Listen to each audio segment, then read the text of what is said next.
Glória! Há muito de Deus para nós, em nome de Jesus. Queridos, quero convidá-los a abrir as vossas Bíblias na Epístola de Paulo aos Gálatas, no seu capítulo de número 6. Epístola de Paulo aos Gálatas, no seu capítulo de número 6, e faremos menção do versículo de número 17. Oh, glória! Você que não trouxe o exemplar da Bíblia Sagrada, você pode acompanhar a leitura através da Bíblia da pessoa que está ao seu lado. Acredito que também seja possível a leitura através da projeção. Epístola de Paulo aos Gálatas, capítulo de número 6, versículo de número 17. Quantos encontraram, digam amém. Isso. Acompanhe o texto comigo e a leitura faremos agora.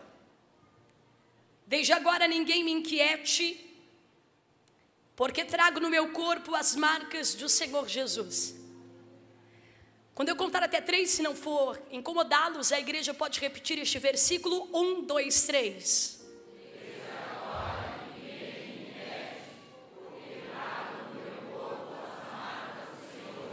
Somente isso, pode se assentar. Sonoplastas, muito obrigada, ficou perfeito. Eu quero chamar a tua atenção para ouvir aquilo que o Senhor tem para nós na noite de hoje. Eu acredito que seria um grande perdão, erro meu, falar que Deus vai falar agora. Deus já está falando conosco, desde a primeira oração que foi proferida neste ambiente de glória, através dos louvores, dos testemunhos. Enfim, quero lembrá-los, meus irmãos, que todo culto é especial, e é especial porque a presença de Deus está conosco. Eu quero lembrá-los que maná não se leva para casa, maná nós comemos na hora que Deus manda. Então o que Deus preparou para esta noite é para esta noite. Então ouça, receba, deixe o Espírito Santo agir em teu coração, ouvindo, discernindo e aplicando. A Bíblia diz que onde é o Espírito de Deus há liberdade, não liberdade para a carnalidade, para a meninice, para a chocarrice, mas liberdade para o Espírito. Então o Espírito Santo tem liberdade neste lugar, o Espírito Santo tem liberdade nesta igreja. Eu quero bendizer ao Senhor por este lugar, porque a presença do Senhor está aqui conosco. Ouça-me, nós estamos aqui reunidos para adorar ao Senhor. O salmista salmodiou ao Senhor dizendo: tributai ao Senhor a glória devida ao seu nome e adorai a Ele na beleza da sua santidade. Eu só adoro aquilo que eu conheço. Nós viemos aqui adorar a Ele, porque Ele é maravilhoso, conselheiro, Deus forte, Pai da eternidade, príncipe da paz. Então eu estou dizendo isso porque se a tua maneira de adorá-lo é calado, adore-o calado. Mas se a tua forma de adorá-lo é usando a voz que Ele te deu, fique à vontade. Porque Mical na janela observou Davi, criticou Davi, mas não entendeu o porquê que ele estava adorando daquela forma. Na verdade, só sabe a preciosidade da presença quem já experimentou a presença, quem sabe o valor da presença. Então fique à vontade para adorar ao Senhor. Vai passar tão rápido que você nem vai sentir. Um grande puritano disse: a Bíblia, ela é a biblioteca do Espírito Santo. A Bíblia é o mapa para o viajante, a bússola para o navegante, a Bíblia é a espada para o soldado, é o cajado para o peregrino. E através do que está escrito nela o que é Bíblia, a palavra, o céu se abre, o inferno se abala, porque a palavra de Deus, ela é viva, ela é pura e ela é eficaz. É por isso que Agura, em um dos seus provérbios, disse: toda a palavra de Deus é pura, e ela é escudo para todo aquele que nela crê. Então quem ama a palavra vai começar nessa noite a entender que o Senhor te trouxe para um ambiente aonde o milagre é liberado e aonde a palavra vai trazer norte para a tua semana, para a tua história e para o seu dia. Então mergulhe de cabeça. O grande homem de Deus disse: não passe pela Bíblia correndo, porque ela é muito mais profunda do que extensa. Então abrace a palavra. Olha só, nós acabamos de fazer menção da Epístola de Paulo aos Gálatas. Quantos me ouvem, digam amém, por gentileza. Amém. Quando nós abrimos as nossas Bíblias nesta carta ou epístola de Paulo aos Gálatas, a primeira coisa que nós precisamos entender é que, partindo do princípio ou da ideia de que quem escreve, escreve para alguém, automaticamente nós conseguimos compreender que Paulo, ao escrever esta carta, ele está destinando esta carta a alguém. Ele está destinando essa carta a um público.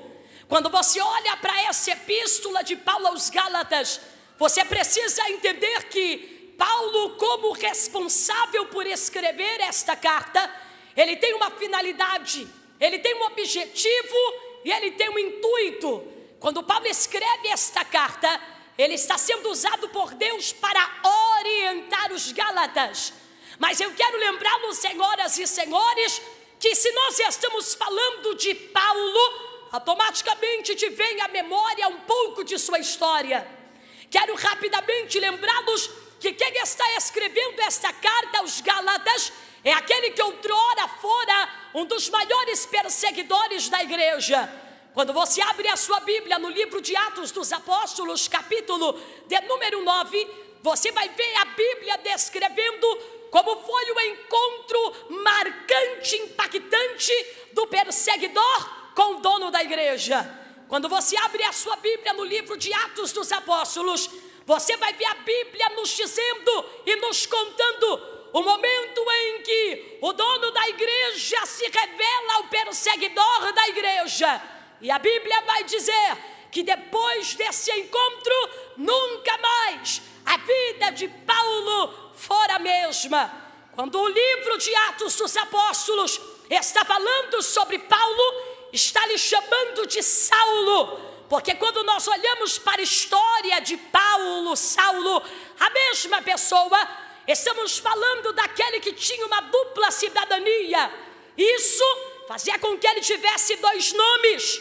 Como cidadão romano era Paulo, pequeno, mas como cidadão judeu era Saulo, desejado. É tão profundo isso, porque quando o dono da igreja se revela a ele, quando ele já está com o seu coração prontificado para atrapalhar a igreja, para continuar a sua perseguição para com a igreja, a Bíblia diz que o dono da igreja se revela a ele e não lhe chama de Paulo, mas lhe chama de Saulo, perguntando-lhe: Saulo, Saulo, por que você me persegue? Primeira pessoa, por que você me persegue? O dono da igreja não se revelou a ele, o chamando de pequeno, mas o dono da igreja se revelou a ele, o chamando de desejado. Saulo, Saulo, que significa desejado, porque não há um coração de pedra que a mão do meu Jesus não consiga esmiuçar. Alguém levantou a mão e eu estou debaixo da autoridade da palavra. Deus tem poder de fazer uma das maiores pedras de tropeço para atrapalhar a igreja, instrumento de valor em suas mãos. O dono da igreja se revelou a ele: Saulo, que significa desejado. Depois desse encontro, a vida de Saulo, Paulo, como você quiser entender, nunca mais foi a mesma. Quem perseguia lá na frente é perseguido. Quem odiava lá na frente é odiado.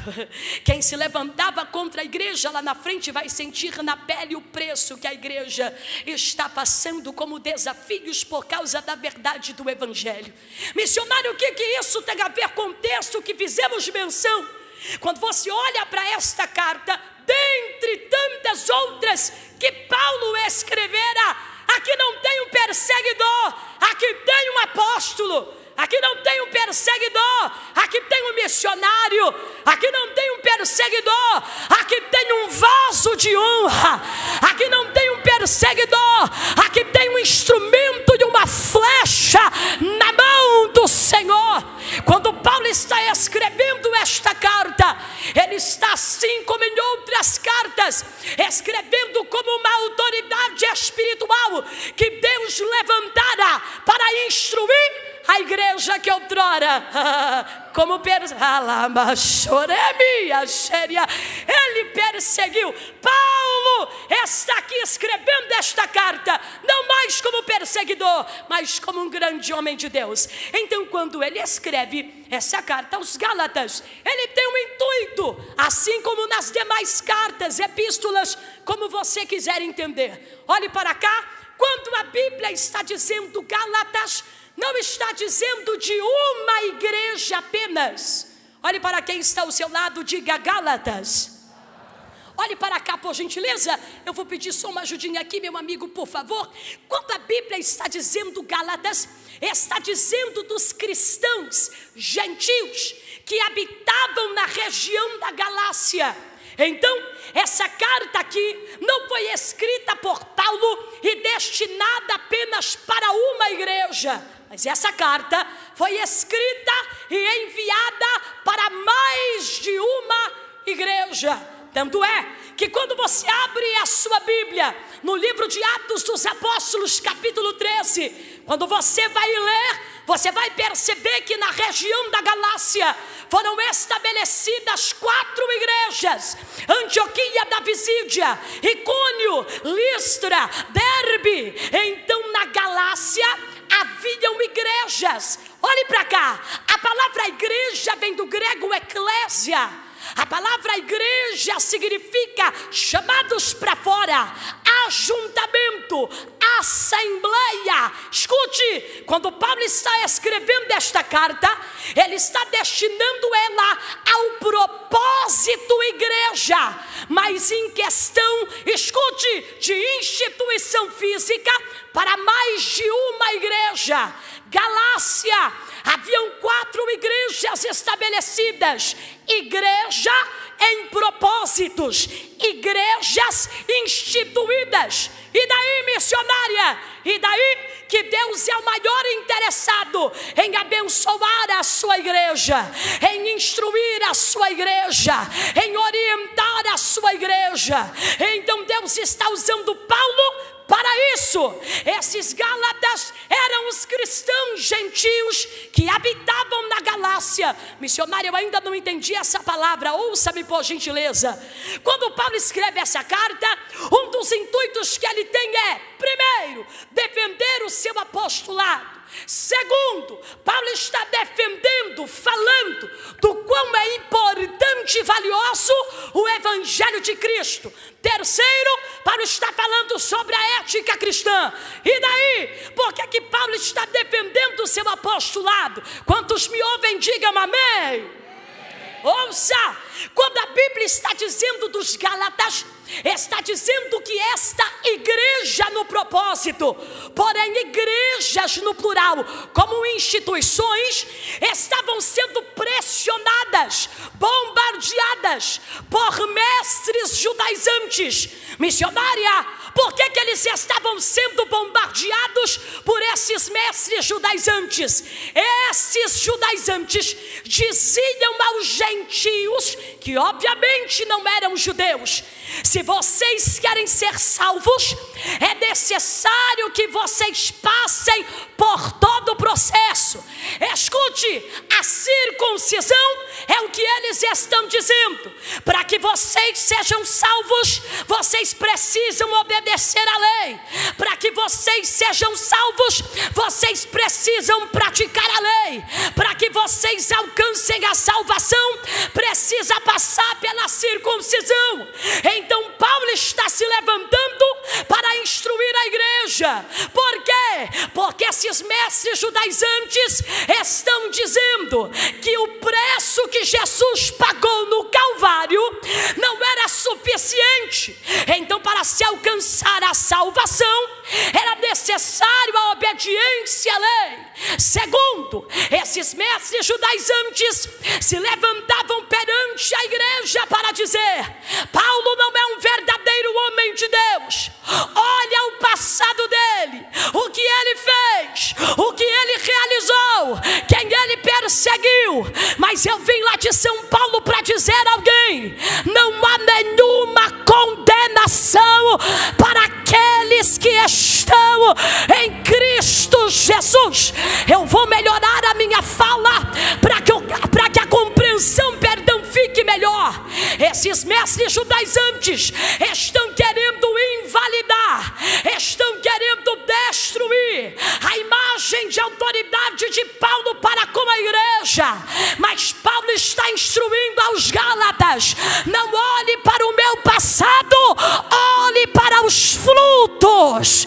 Não olhe para aquilo que eu vivi, mas olhe para a transformação que o Evangelho de Cristo gerou em mim. Se não for te incomodar, diga para esta pessoa cheia de Deus do teu lado, diga: melhor do que o passado são os frutos do presente. Diga com autoridade, porque esta palavra tem endereço para alguém. Diga: não há nenhuma condenação para quem já está lavado e remido pelo sangue do Cordeiro. Eu não entendi, missionária. Esses mestres judaizantes queriam derrubar a autoridade de Paulo para com a igreja, mas eu vim debaixo do temor e do tremor da palavra para dizer: ninguém arranca do propósito aquele que Deus estabeleceu. Alguém levantou as mãos ali atrás, e eu vou liberar esta palavra. A história não é mais a mesma. Antes perseguidor, mas hoje pregador.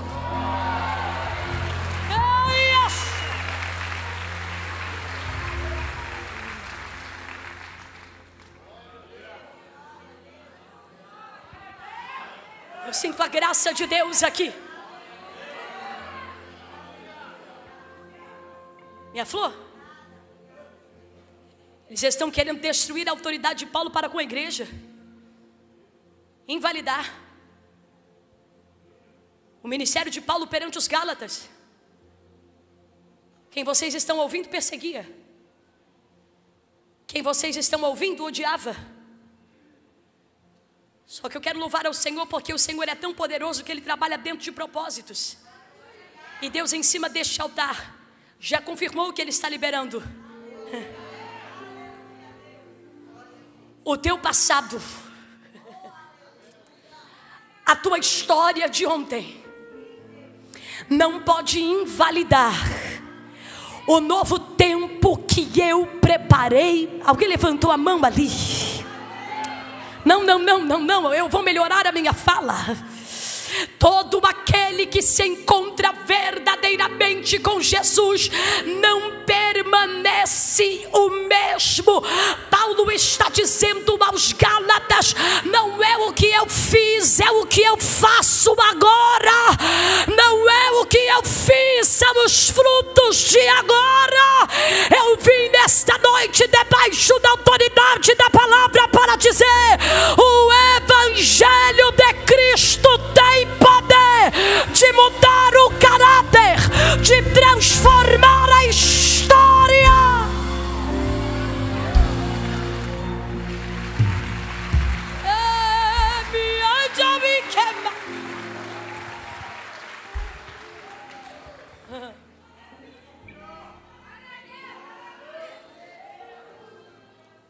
Porque ninguém tinha coragem de parar o Saulo. Mas aquilo que a terra não freia, o céu para. Então o dono da igreja se revelou. Quem é o Senhor que fala comigo? Jesus. Então esses mestres judaizantes estão querendo dizer aos Gálatas: ele não tem autoridade.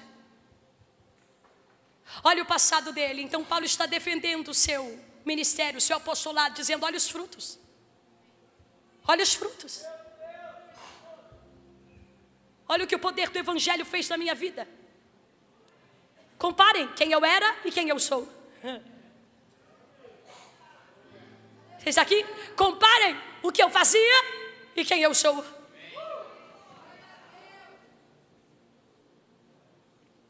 Por que a igreja está sendo pressionada também? Primeiro por isso. Segundo, pelo que eu já disse. Querem ser salvos? Compra uma lei. Querem ser salvos? Tem que ter a prática religiosa. Só que a lei não produz salvação. Então Paulo está se levantando para instruir aos Gálatas, dizendo: não é lei, é graça. Alguém está aqui? Eles estão dizendo: cumpra a lei. Eles estão dizendo como se o preço que Cristo pagou não fosse suficiente. Bateram no meu Jesus, crucificaram o meu Jesus, colocaram em sua cabeça uma coroa de espinhos, mas fizeram isso uma vez só. Bateram nele, espancaram o nosso Cristo, o colocaram em uma cruz, perfuraram as suas mãos e os seus pés, mas uma vez só, porque nunca mais vão pendurá-lo em um madeiro. Alguém levantou a mão ali porque entendeu? Nunca mais vão espancar o meu Jesus. Nunca mais vão colocar em sua cabeça uma coroa de espinhos. Nunca mais vão fazer carregar num madeiro pesado. Nunca mais. Porque das 7 frases que ele disse no Calvário, a penúltima foi: tetelestai.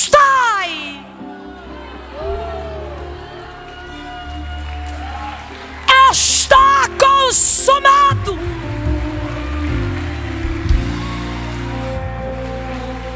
Olhe para quem está ao teu lado, se não for te incomodar, e diga a essência do Evangelho. Diga para esta pessoa a essência do Evangelho: é a fé em Cristo Jesus. Diga: não é lei, é graça. Diga: não é lei, é graça. Diga: não é talento, é graça. Diga: não é poder, é graça. Eu não mereço estar aqui, mas a graça dele nos alcançou. Alguém foi alcançado pela graça? Eu vou te dar um minuto para você levantar a tua voz em adoração a Ele.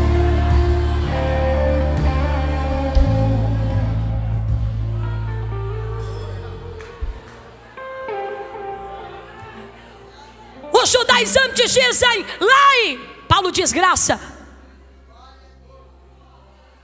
Prática da lei, Paulo diz graça. Graça, graça. Paulo está dizendo aos gentios: nós estamos em um novo tempo. Oi?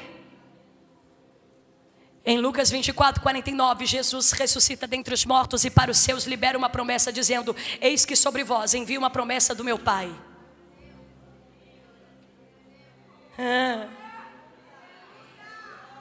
Ficai na cidade de Jerusalém até que do alto sejais revestidos de poder. Oi? Das 7 frases que Jesus disse no Calvário, a penúltima, tetelestai, está consumado. E a última, Pai, a ti entrego o meu espírito. Porque primeiro ele terminou, para depois morrer. Primeiro ele concluiu a obra, para depois entregar o seu espírito. Não, alguém não entendeu, vou melhorar a minha fala. Não há nenhuma adversidade da terra, não há lei, não há nada, coisas banais, coisas terrenas que possam invalidar o preço que foi pago. Alguém levantou a mão e eu vou debaixo da autoridade da palavra.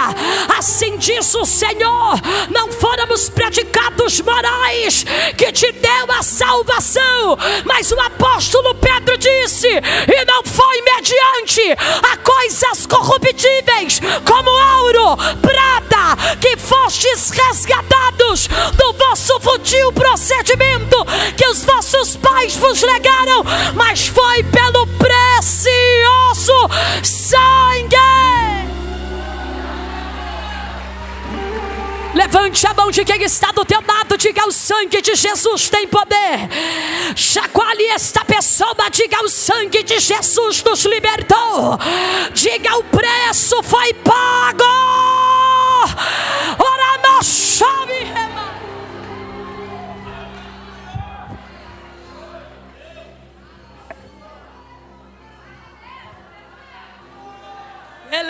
choremana canchoia, elemaia xéria, oramanda canchoremaia. Eu sinto a graça do Senhor neste ambiente de glória, e há uma liberação do céu aqui para nós, mediante o poder da palavra. Paulo disse: as aflições deste tempo presente não poderão ser comparadas com a glória que nos será revelada. A graça dele nos alcançou. Paulo está dizendo à igreja, Paulo está dizendo aos Gálatas: a igreja não está aberta para acréscimos baratos. Não é lei, é graça, é fé. Nós fomos justificados. A graça nos alcança de segunda a domingo. A graça nos alcança de janeiro a dezembro. A graça, favor imerecido nos alcançou. Quando ninguém nos quis, Ele nos encontrou. Quando estávamos perdidos, Ele nos resgatou. E assim diz o Senhor: alguém alegra o teu coração, porque você está debaixo da minha graça. Eu vou te dar um minuto para você celebrar aquele que vive, que reina para todo sempre. Alguém levantou as mãos em adoração. Alguém pode levantar a sua voz e celebrar ao nome do Senhor. É graça, é graça, é graça. Não é talento, é graça. Não é autoridade, é graça.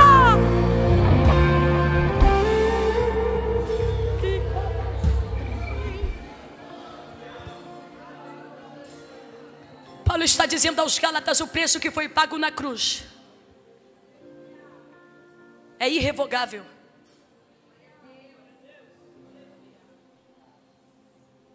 Não foi real, dólar, euro, shekel.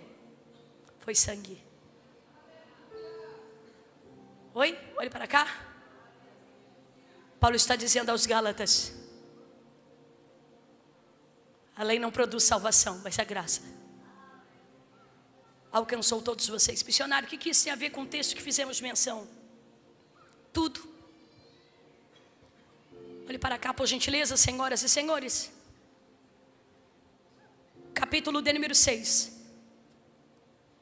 versículo de número 17. Olha o que Paulo está dizendo aos Gálatas. Igreja como organismo espiritual, mas igrejas no plural, como instituições físicas, presentes, reais. Desde agora, ninguém me inquiete,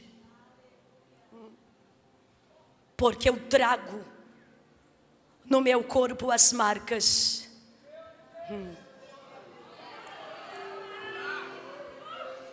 do Senhor Jesus. Observe que neste versículo, na parte B, a palavra marcas se destaca. E olhando para esse versículo, para a história de Saulo, Paulo, como você quiser entender, olhando para esse versículo, você consegue compreender que a palavra marcas aqui, ela aponta tanto para algo literal quanto alegórico. Se Paulo está falando de marcas no literal, ele pode estar falando de marcas físicas que o evangelho causou nele. Ser preso, apanhar e passar por desafios que marcaram de maneira literal, física, o seu corpo. Mas se olhamos para esse versículo, vemos também uma interpretação alegórica, porque as marcas não se resumem apenas fisicamente, mas também no emocional, no espiritual. Quantos me ouvem, digam amém? Amém. Olhe para cá, por gentileza. O ciclo da vida consiste em fases: nascer, crescer e morrer. A Bíblia diz que após a morte não há ciência, não há indústria. Qual é o limite do ser humano? O céu e a terra, a vida e a morte. Desde o momento em que nós nascemos, desde a infância até a velhice, a vida é constituída por fases, e é praticamente impossível viver nessa terra sem carregar pelo menos centenas de marcas. Marcas físicas, psicológicas, emocionais e espirituais. Se falamos de marcas físicas, quem nunca aqui, quando criança, tentou andar numa bicicleta sem rodinha e caiu? Quem nunca tentou jogar bola e se machucou? Machucado virou uma marca. Na infância o difícil era pular amarelinha sem pisar na linha, decorar a tabuada. Mas aí a vida vai evoluindo, o tempo vai passando, e aquilo que era difícil para você não é mais. Antes o difícil era pular amarelinha sem pisar na linha. Depois você lida com enfermidades, contas, doenças, traições. A vida consiste em ciclos e fases que nos marcam. Quem nunca carrega dentro de si a marca de uma grande conquista, a marca de uma grande dor, a marca de uma grande perda? Se fôssemos falar de marcas emocionais, psicológicas, físicas, diga para quem está ao seu lado: você carrega centenas de marcas. Não, mas do jeito que você está falando, está sem força. Diga: você carrega centenas de marcas. Olhe para cá, por gentileza. A ferida física, no momento em que te aconteceu, doeu, mas passou o tempo, virou uma marca. A perda, o luto, a dor, no momento vivido doeu, mas após virou uma marca. E eu quero essa noite lembrá-los que Deus não vai apagar as marcas. Porque quando nós falamos de marcas, nós falamos de história. E quando falamos de história, falamos de identidade. Quem não tem marcas, não tem uma história. Quem não tem uma história, não tem uma identidade. A ferida sarou, a marca ficou. E essa marca me remete a um tempo que eu vivi. E quando Paulo está falando de marcas, ele não está falando da marca de uma queda de uma bicicleta. Ele não está falando da marca da perda sentimental. Ele está falando: ninguém tem nada para dizer de mim. Aleluia, aleluia, aleluia. Alguém entendeu? Alguém entendeu? Mas de Cristo, Paulo não está dizendo da marca de uma queda. Paulo não está dizendo das marcas de uma dor sentimental. Paulo está dizendo: ninguém tem nada para dizer sobre mim, porque não é o fulano, sou eu que carrego em mim as marcas do Senhor. Olhe para quem está do teu lado, diga: as marcas. Olhe para cá. Só tem marca quem viveu. Caminho para encerrar. Só tem marca quem viveu. Minha querida, Deus não vai apagar as marcas. O que Deus está dizendo para mim, missionária, nessa quarta de fé? Justamente tudo que você viveu até aqui marcou a tua história, marcou tua família, marcou tua casa, marcou teu chamado, marcou sua vida. E assim diz o Senhor para você: essas marcas fazem parte da identidade. Alguém está chorando porque está entendendo o recado de Deus? Faz parte da história que eu construí com você. Nenhum ser humano tem a capacidade de retroceder no passado e alterar, apagar as coisas que viveu, as fatalidades da vida, as perdas, as dores, nós não temos a capacidade de retrocedermos, voltarmos ao passado para mudar nada. Então assim diz o Senhor: o que te marcou lá atrás vai se tornar um testemunho para a tua história. Alguém levantou a mão? Eu estou dizendo que as aflições que você passou, você não atravessou nenhuma delas em vão. Assim diz o Senhor: as estigmas de ontem construíram a identidade de hoje.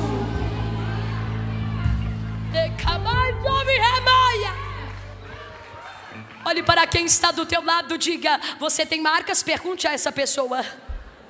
Não pergunte com autoridade: você tem marcas? Diga então: você tem história, você tem identidade. Olhe para cá, por mais, Jesus, por mais dolorosa que tenha sido essa marca, assim diz o Senhor, essa marca construiu a história, essa marca fortaleceu a identidade que hoje você tem em mim. Se você não tivesse passado por aquilo, você não teria a vida de oração que tem hoje. Se você não tivesse atravessado aquela dificuldade, você não teria a fé que você tem hoje. Então assim diz o Senhor: não esconda mais as marcas, mas mostre para o mundo as marcas de quem você carrega. Alguém levantou a mão ali? Eu estou profetizando para alguém que a terra reconhecerá e verá o brilho da presença do Espírito Santo em nós. Alguém levantou a mão e começou a adorar, porque eu estou profetizando: antes que chegue o teu rosto, antes que chegue a tua voz, o que vai brilhar primeiro é a presença de Deus na sua história.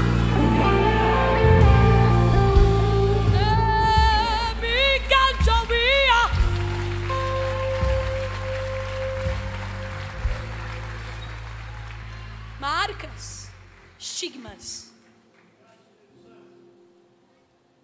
A cicatriz ficou para quê? Para te lembrar de onde Deus te tirou. A cicatriz ficou para quê? Para te lembrar o que Ele fez na tua vida. Paulo está dizendo: olhe para mim, eu carrego as marcas. Agora olhe para cá e caminhe para o fim. Essa palavra marcas, usada por Paulo, vem da mesma raiz da palavra usada para uma ferida, que era feita nos servos, para identificá-lo. Então era feita uma ferida no servo. Geralmente essa ferida feita se tornava uma mensagem para todos. Quando alguém olhasse aquela marca, já saberia que aquele servo tinha um Senhor.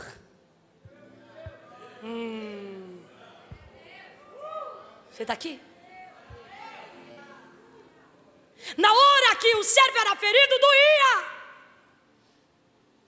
Mas o que me dói hoje vai me fazer ser identificada amanhã. Não, eu estou pregando para quem crê.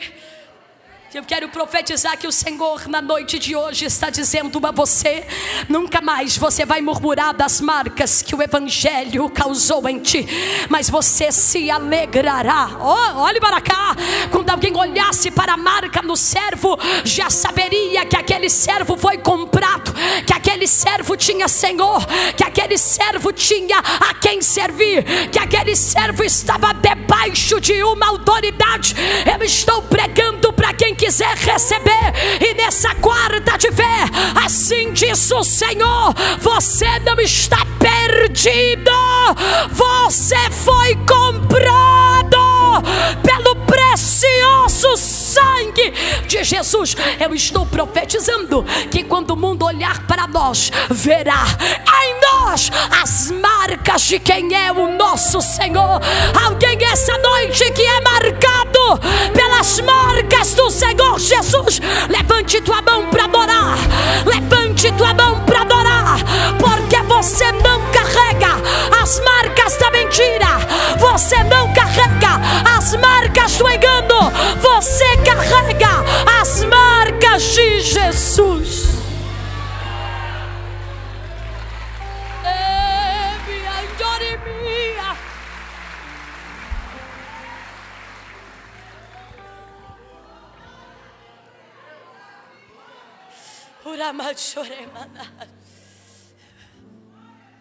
Quando você passou do eu, quando você atravessou a situação te feriu, mas hoje quem olha para você vê. E eu recebi de Deus a autorização para liberar esta palavra para esta querida igreja.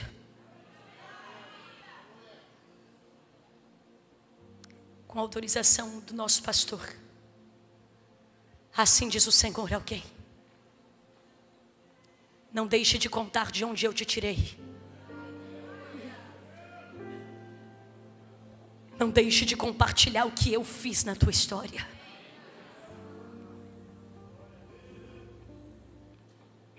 Alguém vai dizer, está contando vantagem. E você vai dizer, eu só estou expondo as marcas. Eu estava perdido e Ele me encontrou. Mergulhado no lamaçal do pecado, mas a mão forte do Senhor me arrancou de lá. Alguém levantou a mão ali? Oremana cante, oremana séria.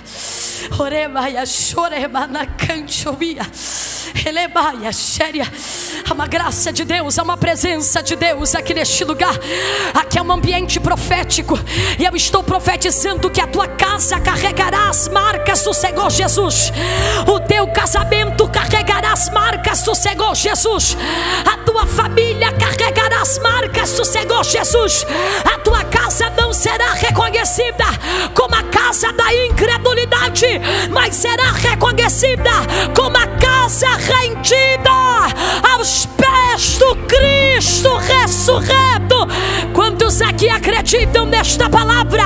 Sela esta palavra glorificando ao nome dEle.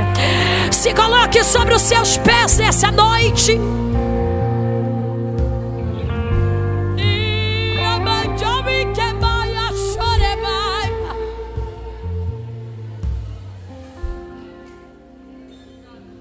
Com a autorização do nosso querido pastor, da nossa liderança,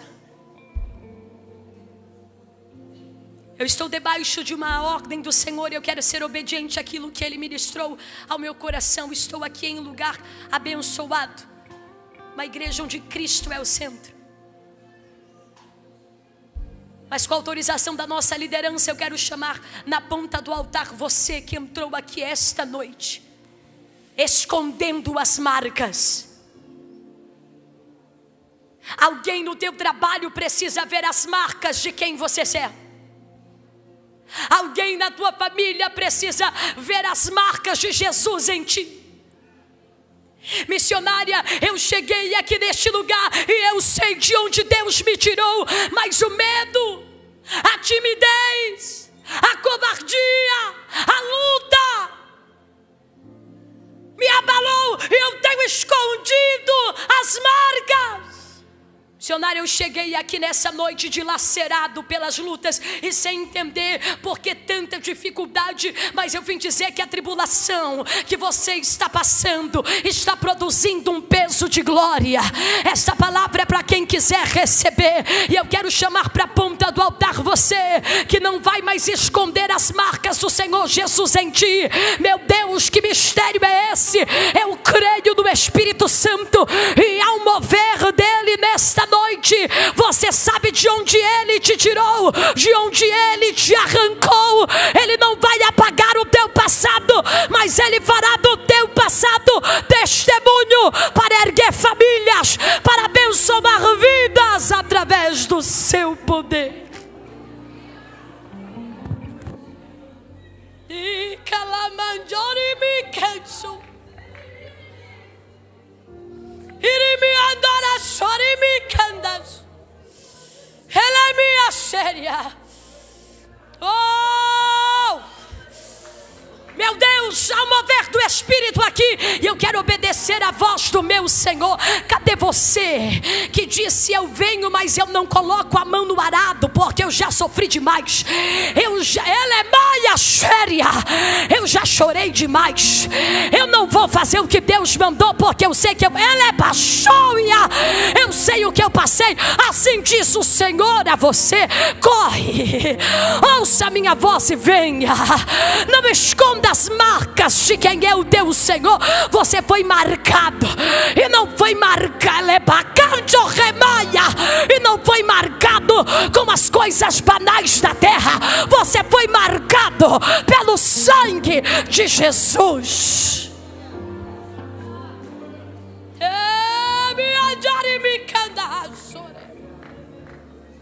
Meu Deus.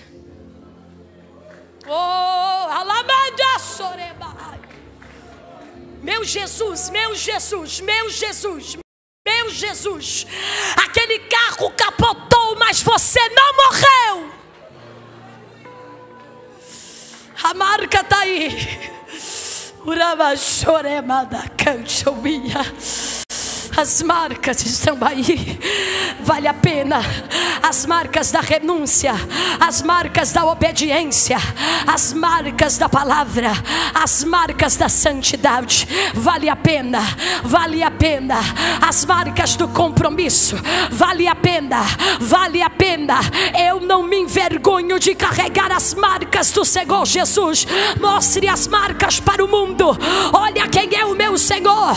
Olha quem me salvou. Olha de onde Ele me tirou. Meu Deus, meu Deus, meu Deus. Essa igreja é uma flecha de Deus aqui neste estado. E assim diz o Senhor: o que eu fiz através de ti, o que eu fiz em ti, eu vou alcançar outras vidas através de ti. Deixa fluir, deixa fluir. Enquanto o ministério de louvor ergue um louvor ao nome do Senhor, deixa fluir, deixa fluir.